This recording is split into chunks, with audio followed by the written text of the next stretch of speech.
and welcome to Being Youthful, episode 33. Hi, welcome everybody. I am Kim Beegler. I am the owner of Ewethful Fiber Farm and Mill, and I'm sitting here in the mill in Halsey. I had to shift a little bit because it's a little later in the day and the sun is shifting and I didn't want it to be too annoying. So anyway, welcome. If you have watched me before, thank you for coming back. If you are new to Being Youthful, I own a mini fiber mill here in Halsey, Oregon, and my husband is a grass seed farmer with his family, or a grass seed farming family, and I just talk about lots of things. We have fiber animals, we have non-fiber animals, so I just talk about everything from yarn to farm life to everything that happens in between there. So welcome. Lots of wool talk. So let's see, it's March, so this is my birth month. Woohoo! End of the month, I get to have a birthday, so always exciting. Better to have a birthday than to not have a birthday, right? So always grateful for another year. Speaking of birthdays, my mom, the last episode, it was my mom's birthday, and we had such a good time. I have 3 sisters, but my oldest sister, Heather, came up and surprised my mom here at the mill on shop day. So that was super exciting, and we had cake and all sorts of fun, and I hope that she had a great day. It was a lot of fun. What else can I tell you guys? No, I got sick.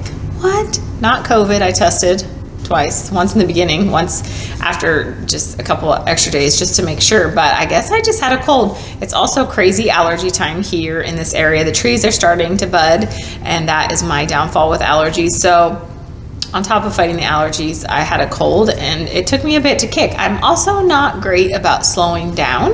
You may have figured that out by now. So it takes me a little longer. I did finally slow down on Sunday and stayed in my pajamas most of the day and knit and spun and watched cheesy TV. So I'm on the swing end of it. Last night I actually got like the most amazing night's sleep that I've had in a couple weeks. So yahoo. Other than that, things are pretty mellow. Obviously, we also went into, but the war started, and that has been hard to watch, also inspiring to watch, lots of things. So I hope wherever you are and however you're affected by the war that you are, that you're okay. It's hard. It's hard to watch. So I hope you're okay. I hope you get the help you need, get the support you need, or are able to give all those things to people you know that need it. So, yes, we hope for a positive outcome for Ukraine. What else? Before I forget, next shop day is March 19th. I'm going with Saturday, March 19th. The mill shop will be open 10 to 3. We'll be here. I'll have yarns and fibers out. You can come and sit and knit and make and do all those things. In theory, we will have no mask mandate here in Oregon. I will leave it totally up to the people that come as to whether they want to wear a mask. Masks are I will always support people wearing masks. If you are not vaccinated or if you are immunosuppressed, masks are a great idea. Just throwing it out there. Okay, totally random thing, but as I've told you guys before, I listen to so many business podcasts. I am endlessly I love business. I love my business, but I also love the ins and outs of owning a business, running a business, all the things. So I was listening to one today, and she was talking about, it was about cyclical living. And if anybody doesn't want to hear about this, well, then I guess fast forward. But it's all about charting your cycle. And for those of us that have menstrual cycles, I'm talking about that, but also it coupled in, if you can, charting in the lunar cycle of things as a way to plan out how you work and manage your time and your life. And I was like, why am I turning, I don't know what, I think 47? And I'm just thinking of this because I am well aware that once a month there is a point, and she was talking about how this woman has an existential crisis in her business once a month. Yeah, and I know why it is hormonally, but why not try to actually pay attention and then schedule, like Basically, the idea being that there are certain points in your cycle where you have a lot, you're refreshed, you're rejuvenated, you have a lot more physical and mental energy. And then as your cycle goes on, and the hormones kind of settle back down, you have less. So it just blew my mind today. I'm like, what a concept. Not just being aware of your cycle, but then planning to do more of those highly creative or highly energetic or things that you need extra energy for when your cycle is going to be high, because it works with you instead of against you. And when to rest. What? Anyway, I will put a link to that podcast in the show notes. It's just a super basic one, and it's a business podcast, but this one is a little more, and I think that person that is being interviewed on it has more things you can find out. So anyway, totally fascinating. Anyway, there's that. Okay, Ewethful Farm update. What is going on? Everybody was very concerned about June. She's doing better after her foot trimming, just so everybody knows. Sorry, Wish came onto my lap, so that's why she's doing well. She is definitely much less bothered by her feet right now after her hoof trimming. So hopefully it will last. She's doing better. I'd say she's doing much better than she was right before her trimming. So we're going to do her trimmings more often and hope that that can help buy us extra time with her. And she's still sassy as ever. Sassy. All the animals are just kind of cruising along, and the chickens are laying everywhere, literally everywhere. I think we have 5 or 6 spots that the chickens are laying, and Mitch and I each of us, I do the morning stuff. He usually does the evening stuff before farming season kicks up. Then I do most all of it. But right now we just compare, where are you getting eggs from today? And like I've said, we're very aware of where's a new spot and where's not. Speaking of eggs, so exciting. Mitch is working on, so I do sell some of the eggs out in front of our house because we live on not a busy road, but a lot of people go past. And so I sell eggs out there. Well, Mitch, we got a little mini fridge, and he's building this whole beautiful spot that it'll be up front, so I can just have the eggs in this fridge. People can swing by anytime, there'll be eggs in it, and grab eggs. This is amazing. Rather than me having to cart out my cooler and put the ice in it and do all this stuff, I can just have eggs out all the time. So our eggs are phenomenal, you guys. Just so you know, if you live around here and you want to find out where I have eggs, I always bring eggs to the mill, I should say, on shop day. And you're welcome to message me beforehand and say, hey, I'd like to get a dozen or 2 dozen, whatever, because that helps me know how many to bring. And right now we have a lot of eggs. So anyway, I'm excited for that. He said I'd be up and running this weekend. So yay, that will make life easier. And it'll be much easier for people that like to buy eggs from us, because there'll kind of be a regular stream of eggs out there. Go hens. That's really all that's going on the farm. Everybody's just kind of going along. So I think I will stop here. We'll go do our farm tour, and then I'll be back and we'll talk about all the other things. Be back in a minute.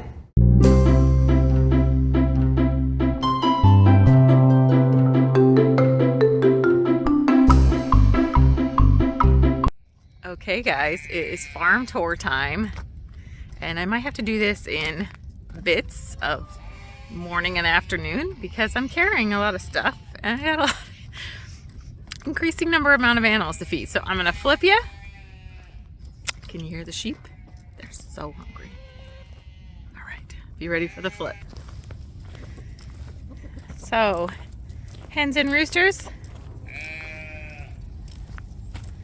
And they'll start their run down the hill here in a minute, the ones that are anxiously awaiting up top. So the sheep are over in the pasture here. Mitch actually fertilized this pasture. That is their other one. You can see Alma's up top there, the alpaca. He fertilized this one this week. And so between that and the sheep taking a break on it, it's already starting to look better. And then we got some nice rain, and we have rain coming. So my dogs are gonna start barking. All right, I'm gonna put you guys down so I can get the hens fed and get that wild crew fed. Be back in a minute. Hi guys, I'm coming. We're coming, we promise. Okay, so I have a new system that has made it more peaceful for me, at least. So you can see that these guys are here eating hay. These guys are still eating pellets. So I put pellets down, and then while they're still eating the pellets, I come over and lay hay out, which has made it much more peaceful for me because they get wild, especially that one, Miss Alexis. She flings herself. She's like, she loves to jump on the other sheep no matter what the reason. So now they can eat pellets, and the wise ones tend to stay and clean up the bins. There's oats.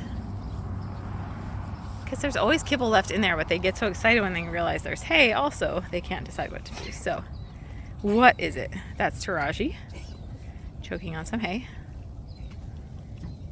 So, we're going to go now and find the boys. You may be able to hear them.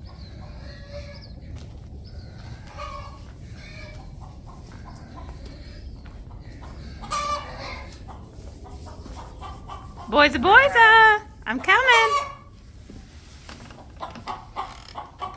There's one of our new hens that loves to lay. Are you guys starving? Oh boy, so she loves to hay in the pig feeder that the pigs don't eat out of. Good morning, boys. Are you so hungry? Are you hungry? So they act all wild until I come in, and then they're like perfectly behaved and just stand and wait and walk outside with me to get their bowls, which is a lovely behavior. Sorry guys, I can't get my door open. Good morning, boys. Good morning. They can't really look up, so that's about all we're gonna get. So I'm gonna feed them. Good morning, boys. And then I'll be back. Okay. Nice sunny day, one of the last ones for a bit. So the boys are eating, and he's such a drooler. He's always drooling. What's up, Johnny? So now, and that hen may have just laid an egg, or she's getting ready to lay an egg. She's talking an awful lot. So we're gonna go move on. Poor June doesn't get fed until last now. But here we go. She's gonna go work now. The boys, we put hay in there when they first moved. They haven't touched it because they have plenty of grass. And so she has made it, and she's one of our kind of greeny olive colored layers. So she's made it. She is a Wyandotte is her breed. And she's made it a place to lay. All right, we'll be back in a minute. All right, so Packies are eating. And the alpaca doctor is coming today. I'll try to get some video if I can, if I have a free hand, because he comes by twice a year and just does general health checks, which we'll definitely be checking on Madrona here to make sure, well, I don't know, her lymph nodes are still swollen, but I haven't seen any change in her personality. So, and I think her weight's going to be good when he comes, so that's all good. We'll just chug along. And anyway, he'll do general and deworm them, and I think they're getting vaccinated today, and they'll get their nails trimmed while he's here, and they hate it, and I generally get spit on at least once, but it's how it goes. They have to get their harnesses on so we can handle them, and it's just not their favorite thing to be handled. They're by nature not an animal that really likes touch. They don't necessarily even do a lot of touch with each other. So, anyway, it's not their favorite day, but we do it. And these guys are really just pasture animals, so it's not like I'm handling them that much or showing them or doing anything that gets them super used to the harness. I could, but, you know, for 3 times a year, we make it through. So, they're eating. You can see it is a stunning day. It's supposed to be 62 today, which, considering Kettlebug's starving as always after he ate, which considering it was 30 last night, is quite a jump. But it's one day. Are you hungry? Are you hungry, Kettlebug? So hungry, and he's got his leg all tied up as usual. So anyway, one day then the rain comes back and it's not quite as warm. And Miss Junebug's eating. She looks like a mess. She hasn't gotten brushed today. But this is her new spot. I think she likes to eat in because it's a smidge lower. I can't feed her here when the sheep are here because they will stick their heads through and annoy the heck out of her. So we'll see her in a little bit. I have to, as soon as she's done, we'll kick her out so that the space is open. This is where we contain the alpaca until the doctor gets here. So, which they don't love either, but so be it. Life is hard a couple times a year. Okay, guys, I'm gonna carry on. All right, so everybody's fed. This is the line to lay eggs. You can see there's 1, 2, 3. There's a fourth one in there. So thank you, ladies, for laying in your box. I have that sheet thing over it because, and I change it out occasionally as it gets gross, but gives them a little extra privacy. And oddly, they figure out how to move it around with their heads so they can crawl in there. So we've got a bunch of hens laying there, and I'm going to see if I can go in and steal eggs. We're going to pull bowls, and then get back to work up on the computer for the day till the alpaca doctor comes. Okay, guys, I couldn't get any video of these guys just woke up because they heard me coming in to hang up harnesses. And I couldn't get any video with the alpaca because they were in rare form today. And we're going to go say hi to these boys, maybe get some belly scritches in.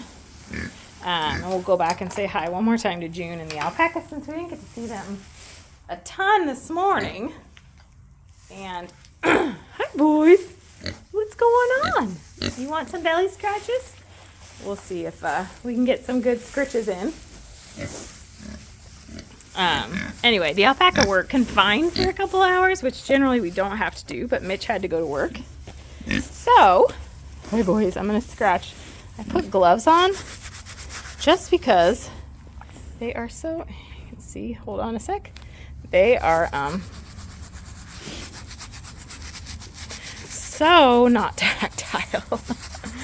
So, and I've got, you can see him rubbing on me to get as much love and scritches as possible. And this is Johnny. Johnny's actually the less affectionate of the two, but you can see Frankie's going down. Legs are going up. This is his MO. And like I said, he's going. He's like, you woke me up, I gotta go eat. And this is what this guy does. If this isn't a dog, I don't know what is. So, we made it with the alpaca.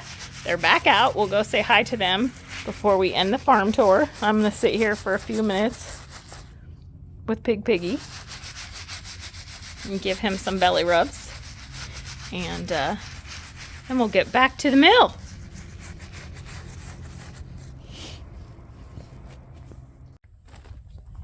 Hi, Bubby. What's up, dude?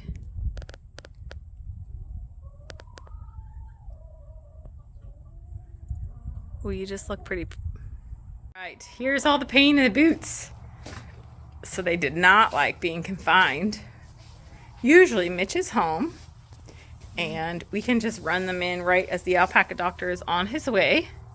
But today it didn't work out. Mitch had to get to work. And so 3 hours of, look at this, oh my goodness. And then they came out and made a mess of themselves. So we all survived it though. I only got spit on at the very end by Khaleesi, the white one.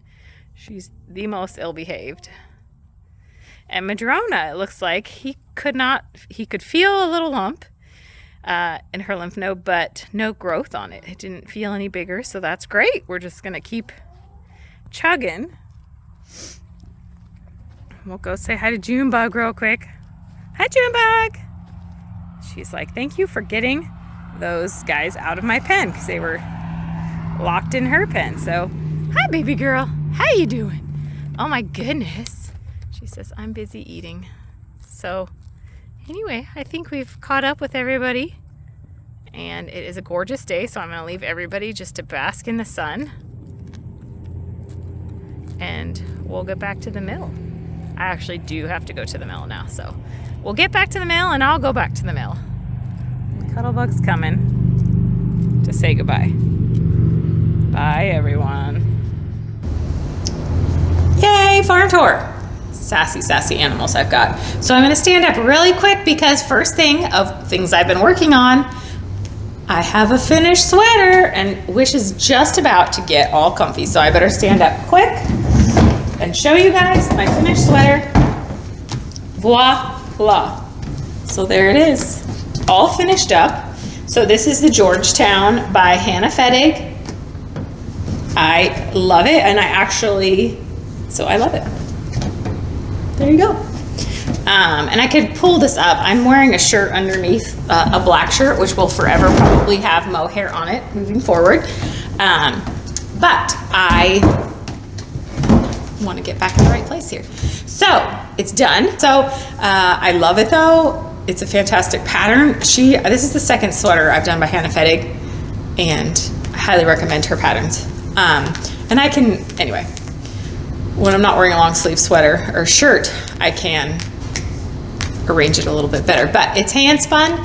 It is Rambouillet, and then a Rambouillet single, and then I plied it with a single of mohair that was already spun and had been dyed by Blue Moon Fiber Arts. So it turned out better than I could have imagined, and I'm so happy. And I should say blocking, you guys. I have people say to me, does blocking really, oh my gosh, this sweater, when I should have taken a picture of it off the needles just as it was, because the whole collar, which is huge, it was tiny. And the second I put it in water to take a bath, whoo, everything just relaxed out. So I'm so happy with it, and happy it's off the needles. So onward. So what else am I working on then, right? So I finished that, and luckily having this vlog has helped me finish things. I will say that, because I'm like, good God, you can knit 4 inches in 2 weeks. So next, so I picked up my socks. Here they are. We're gonna talk sock heavy, I guess.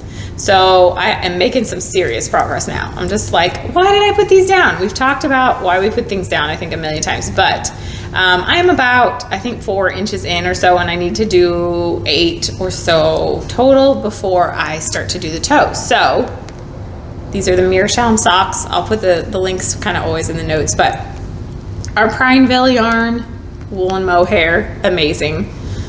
So I'm working on that. We're gonna talk a little bit more about this yarn in a minute, because I've been doing a lot of it. But other things I have been working on at home. So I don't know if we're gonna be able to get the picture or the color right. I don't think so. I'll try to post a picture here too. So this is, I was going through old stash, and this is Shetland and bamboo. So this was from my first sheep, Tweedle, my very first sheep. He's no longer with us, but he was a great sheep, definitely a great first sheep. And he was pretty much pure black Shetland, especially when I first got him and he was a babe. And I blended it with just a little bit of blue bamboo, which I don't really do this anymore, but it used to be a blend I did quite a bit of with merino. It is so pretty. There's like this beautiful blue hue to it, and it shines, and that's the bamboo, so this may or may not be the giveaway. We'll see. I think I mentioned last time I found some of his pure black lamb fleece in roving form, so I'm more apt to let this go, but we'll see. Maybe you can see there's blue in it. I have a new camera, or new phone I should say, so hopefully this videotapes well. That's something else new. Okay, that's happening. And weaving, I'm gonna take a picture of it and put it, because I don't bring my loom to work, but I'll take a picture of what I am working on at home, because I actually haven't worked on it in a little bit, but I was very concerned about the colors I had chosen for this particular project. And then once I started, woo, I was like, yes, score. So I'll put a picture of that here so you can see that. So speaking of my finished sweater and the socks I'm working on, here's the giveaway, which might be that, it might be something else. It's gonna be a surprise. spinners, crocheters, weavers, hand spinners, all the fiber people, feel free to join, because if you are not a hand spinner and it was roving, you'll get yarn. You'll get yarn. So here's the giveaway. By next Tuesday, usual, end of day, enter, comment below. By the way, if you haven't subscribed, please subscribe. Tell your friends to subscribe. Okay, so giveaway. Are you a ripper when you're working on a project, be it whatever it is? If there's a mistake, do you rip it back and fix it? And I'm not saying a mistake that's going to affect the whole pattern or the whole rest of what you're doing. I'm saying a mistake that's like, or are you I can live with that? That's what you should answer. Feel free to comment about anything you want, but there is your idea comment. So I will tell you, I'm I can definitely live with that type of a person. And you should add, if you're that type of a person like me, do you then point out every mistake to everybody that comments on your finished object? Because I pretty much do. And right now it's taking everything in me to not show you guys the mistakes in my sock and in my sweater. I'm gonna let it go. Because another knitter once told me something basically akin to, don't, why are you doing that? I can't help it. Not gonna do it here. Just message me in private if you want to know everything I did wrong. Okay, so there's your giveaway. Tell me, are you a ripper or are you I can live with that? And comment by Tuesday to enter the giveaway. I'll be back in a minute and we'll talk about what's going on at the mill.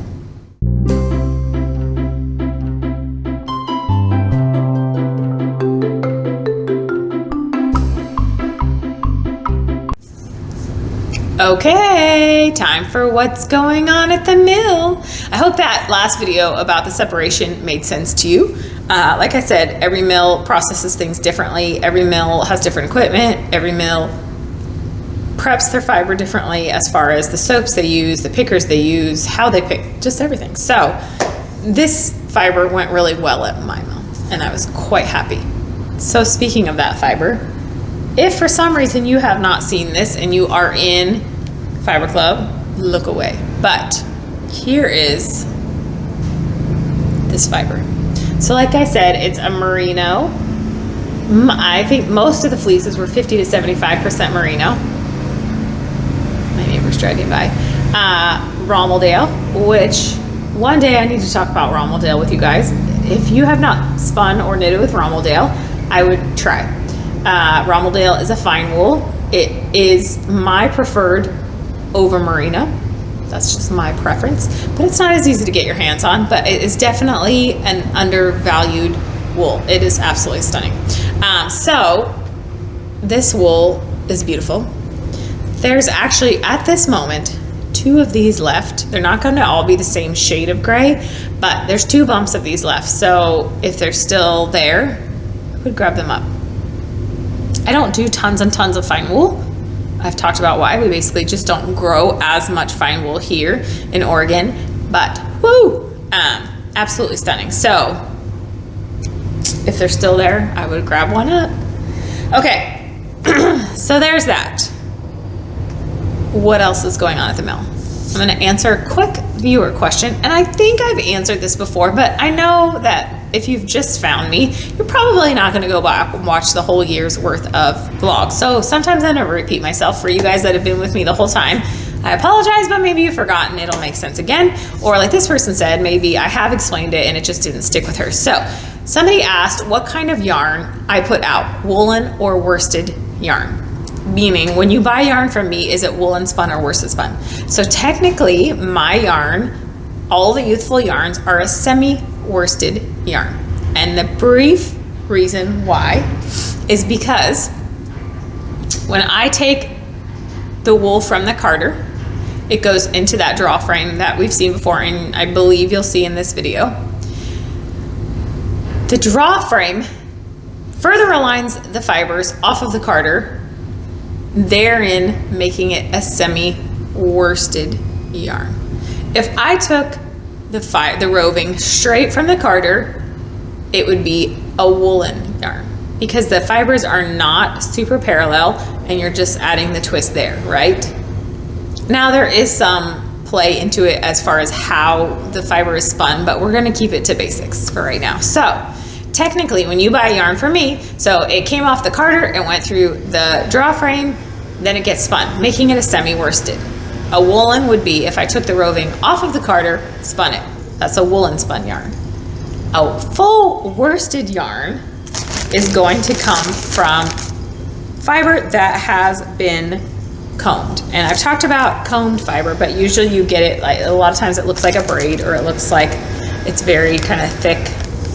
So this has been combed. It's a step beyond going through the draw frame. So the fibers are all parallel, which means that when it is spun, it will be a worsted spun yarn. I hope that makes sense. So if you want more information on that, feel free to comment to me and I can go in depth on a further one. Like I said, it also does, in theory, you would take into account how you're spinning it, but I'm just gonna leave it kind of at that right now. So I have a semi-worsted spun yarn is what the Ewethful yarns are. So anyway, I hope that helps for that person asking, and feel free to ask me more questions or tell me to go in depth more, whatever. I love the comments, so let me know.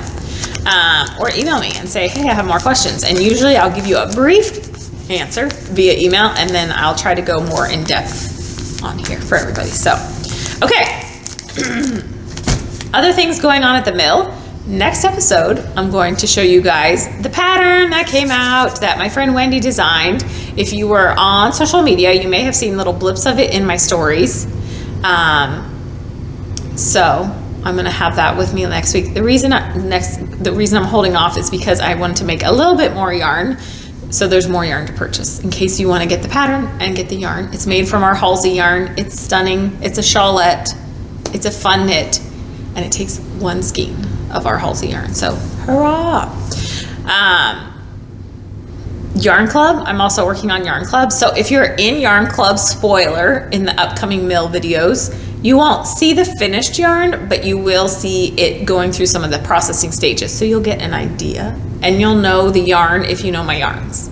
If you don't know my yarns, then it'll still be a total surprise, but you won't see the finished yarn. So I've been working on that.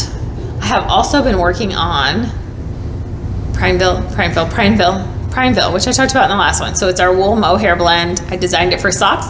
And I should say, it's not necessarily for socks. If you buy the fiber, you can spin it any way you want. I actually, when I was designing this Prineville yarn for socks, which I call it a heavy fingering weight yarn, I also did a test of it spun just as 2-ply in a worsted weight yarn. And that I wear around my neck in one of my favorite cowls ever, because I actually stole a skein. I didn't make very much of it. It's so fun. So if you get the fiber, that's another option. It's all about how you spin the fiber. And I'm saying this because my friend Maggie came by to get a little sample of it, and she's like, oh, it's so soft. Well, it doesn't feel as soft in the Prineville fingering weight because I have added extra twist, and I designed it to be socks. Our feet are not super sensitive. Believe it or not, our feet are not super sensitive to how a fiber feels. I'm not saying that this is a harsh fiber, and I actually wear it around my neck in a cowl that I just most recently, maybe the last podcast or the one before that, I had my 3-color cashmere cowl. That was knit out of Prineville. Totally depends. But the idea is how it is spun can most definitely affect how soft or not it is. So anyway, you can knit all sorts of things with our Prineville yarn, but I've been doing a lot of it because the Making Stories pattern is coming out. And if you've been with me for a while, you know that this is the first print where one of our yarns is being used in the pattern. So I have the sock sample. And the sock is called Guanzi. And the magazine comes out March 24th. So if you're interested in it, I assume that it will not be, I'm sure you can get a digital copy of it. And then I know they usually post stuff onto Ravelry. Anyway, I don't know the whole logistics about it. I know that the sock is really pretty and it has our yarn. So I'm going to show you because my friend Maggie, who knits much faster and I would say she's a much better knitter. She's actually working on patterns for Ewethful as well. It's so fun. So Maggie is working on, I think, a hat pattern that would be in our Halsey yarn, and she's also working on, she's ready to bust out sock patterns like bam, bam, bam. So I'm super excited about that. She used the Prineville yarn, obviously, to do the sample socks for the Making Stories pattern, and she loves the yarn. She just loves it, which there's no higher compliment than a really tech and sock heavy knitter saying this yarn is great. So anyway, without further ado, Dad, I said it again. I'm not gonna point it out every time, Dad, just so you know. Okay, here's the socks. Boop, boop. I think they're so pretty. So anyway, they'll be coming out. There are two. There's a set, and she actually knit them in my size, which I was like, I don't know that I'll ever actually get to wear them because half the time this stuff just ends up being samples. But if I do, and they do fit me, she knit them perfectly for me. So she knit hers. I think the pattern calls for, I can't remember, I think a 1, and she did knit them on a 1. She's also knit, so she knit a pair that she's kind of designing on a 0, which to me is crazy, but she's a real, not that she's crazy. Maggie, I know you're watching. I don't think you're crazy. I told her, oh my God, you did this on a 0, but she's a really loose knitter. I am knitting my socks in the Prineville yarn on a 1.5. So anyway, there's the sock, woohoo! The pattern comes out March 24th, watch for it. I'm sure I will post about it. I think it is such an awesome pattern for this yarn. I just really think it highlights, I mean, it is definitely more of a rustic yarn, but I'm very proud. So it'll be exciting. I actually have a copy of the magazine, so it's fun to see. Yay, thank you, Maggie. I don't think you're crazy at all, and I'm so excited about the patterns you're making. Okay. I think that's all that I had to talk about in what's going on at the mill. So I've got videos. I am sorry that I can't do the videos quite the way I used to, where I would walk around and show you exactly what was going on at the mill that day. It's just not working out as well, because what happens is I can't get all the videos that I want to get for you guys. So instead I've been doing these shorter clips, trying to grab the videos while I can, because it's just how it's working. So I hope they're still as enjoyable. You can tell me if they suck, but do it nicely, please.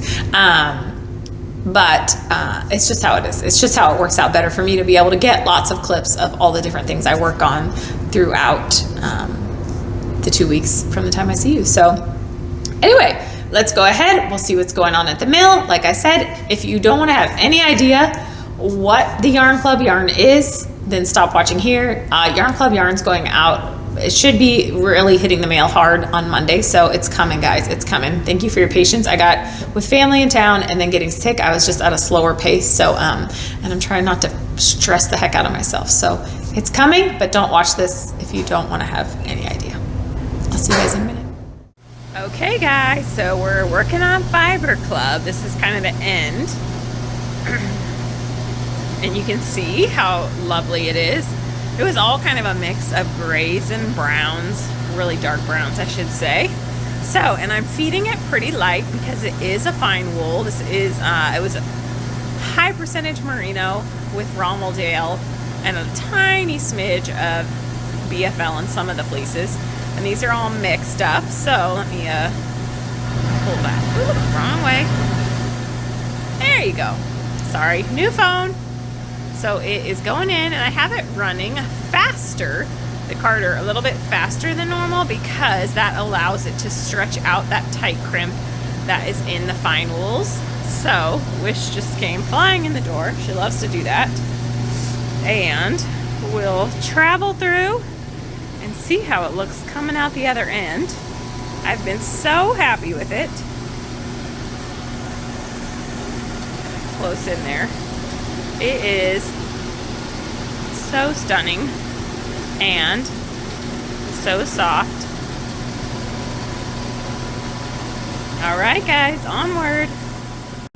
Okay, we're back at the carder and we are working on Prineville, and this is actually the Prineville for Yarn Club, and I've never done it this dark, but all the fleeces I'm using were either silvers, gray, darker grays, or really dark browns. So You can see it there, and it's got mohair in there. You can kind of see on top there's some white fluff here.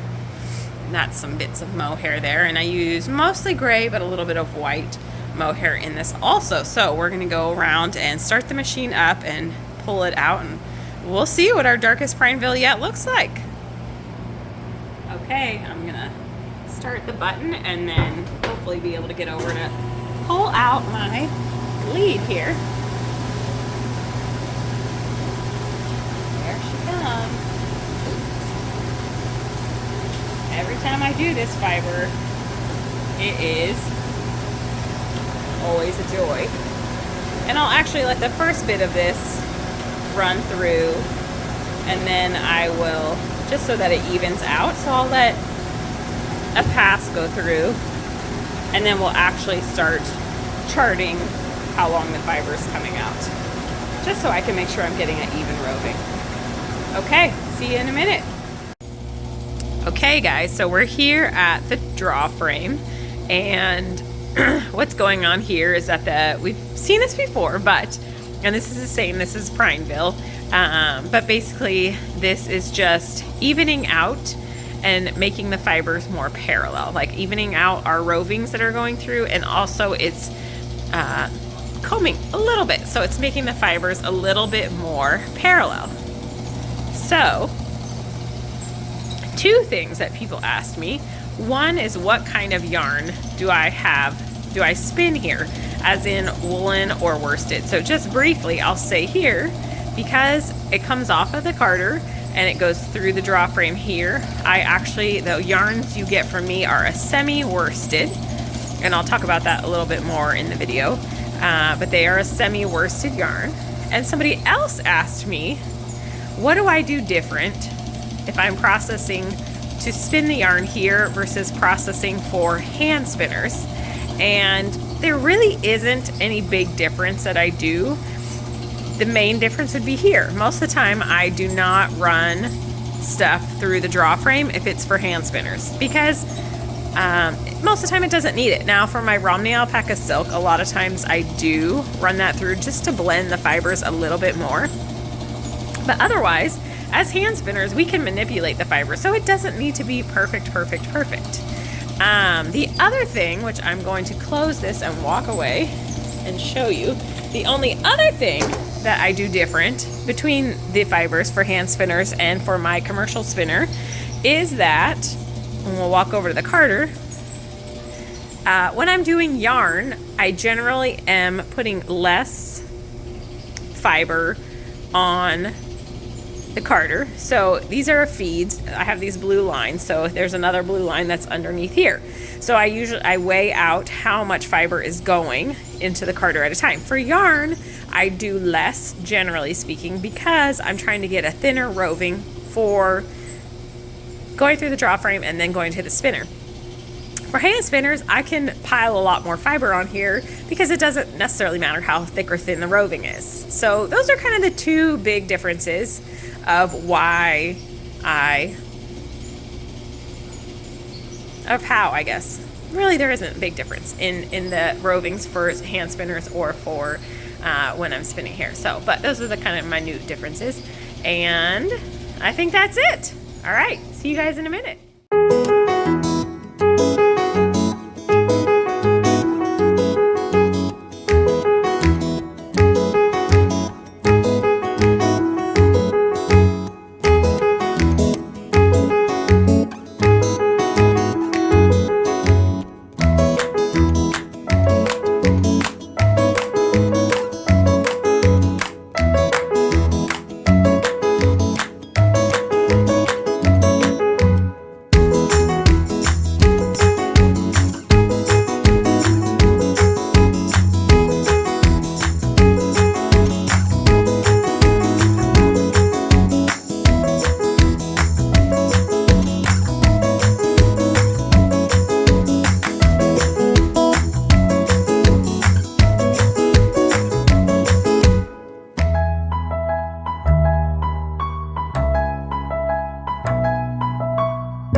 Okay, welcome back. I hope those were fun tours for you. I think I talked a little bit about, I think I talked about separation in the video, maybe not, but I think you saw in Fiber Club how, when I was carding up Fiber Club, how it does make a difference. Because of the fine roll, I do have to handle things differently. So anyway, let me know if you have any questions. Feel free, email, comment.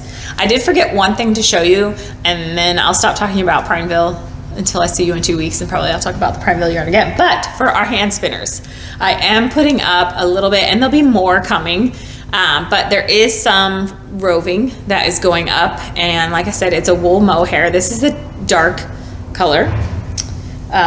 It's actually the darkest I've done before, so I'll have a few bumps of this up, and then I have, I think, just 1 or 2 of these that are extra specially fun, also Prineville. But you can see I did, when I ran it through the draw frame, it was kind of all the bits and bits. So there's some of the lighter natural, so it's going to kind of give you a barber pole effect when you spin it. There's not very many of these, but they are fun, and I'm sure there will be more to come as I keep making more. So you guys, I think that's it. I think we've covered it. Thank you so much for watching. I hope that you got some good information about this, or maybe I just made you smile or laugh at some point, or the animals did. Something good came out of it. So thank you so much. Everybody stay healthy, be safe out there, take care, and be kind of your neighbor. And until next time, make lots of pretty things. See you soon.